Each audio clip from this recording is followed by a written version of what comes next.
எல்லோருக்கும் வணக்கங்க. இன்னைக்கு நம்ம பார்க்கக்கூடிய பதிவு என்னன்னு பார்த்தீங்கன்னா விஷ்ணு கிராந்தி. இந்த விஷ்ணு கிராந்தி இலை வந்து பார்த்தீங்கன்னா நிறைய காடுகள்லாம் நிறைய வளர்ந்துருக்கும். இந்த இலையை வந்து பறித்து ஒரு வெந்நீரில் போட்டு நல்லா கொதிக்க வைங்க.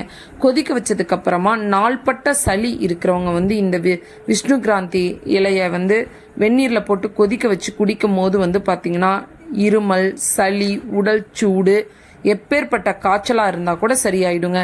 அடுத்தது இந்த விஷ்ணு கிராந்தி செடியை பறித்து நல்லா அரைச்சி கொட்டைப்பாக்கு அளவு எடுத்துட்டு தயிரோடு கலந்து சாப்பிடும்போது வந்து பார்த்திங்கன்னா வயிறு வலிச்சு பாத்ரூம் போகிறவங்களுக்கு, அடுத்தது ரத்தம் கலந்து பாத்ரூம் போகிறவங்க, லூஸ் மோஷன் போகிறவங்க, இவங்க எல்லாத்துக்குமே வந்து பார்த்திங்கன்னா கொடுக்கும்போது வந்து பார்த்திங்கன்னா இது சரியாயிடுங்க.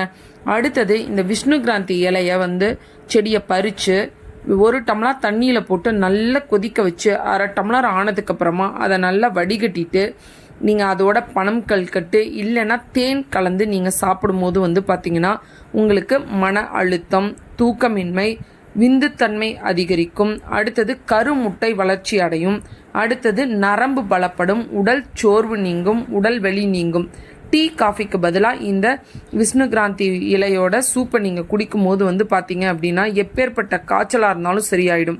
இந்த விஷ்ணு கிராந்தி இலையை வந்து நல்லா அரைச்சிட்டு ஒரு நெல்லிக்காய் அளவு எடுத்து நீங்கள் காலையில் நீராகார தண்ணியில் வந்து நீங்கள் குடிக்கும் போது உங்களுக்கு வெள்ளைப்படுதல் நோய் வந்து சரியாயிடுங்க. அடுத்தது வந்து பார்த்திங்கன்னா மலச்சிக்கல் இருக்கிறவங்க இந்த விஷ்ணு கிராந்தி சூப்பை குடிக்கும் போது சரியாயிடுங்க. இந்த பதிவு பிடிச்சிருந்ததுன்னா லைக் பண்ணுங்கள், ஷேர் பண்ணுங்கள், சப்ஸ்கிரைப் பண்ணுங்கள். தேங்க்யூ.